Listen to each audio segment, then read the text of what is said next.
दोस्तों, क्या आपका वाटर पंप चलाते वक्त बहुत ज्यादा आवाज करता है?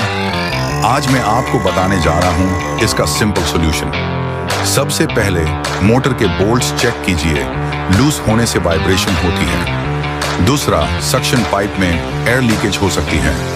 पाइप जॉइंट्स को प्रॉपर्ली सील कीजिए। अगर फिर भी आवाज आ रही है, इंपेलर के अंदर कुछ फांसा हो सकता है। पंप खोल के सफाई करनी होगी। देखा, सिंपल चीजें ध्यान देने से बड़ा प्रॉब्लम सॉल्व हो सकता है। अगर ऐसे और सॉल्यूशंस चाहिए तो चैनल को सब्सक्राइब जरूर करें। ये है रमेश पंप्स एंड सैनिटरी, घर का एक्सपर्ट।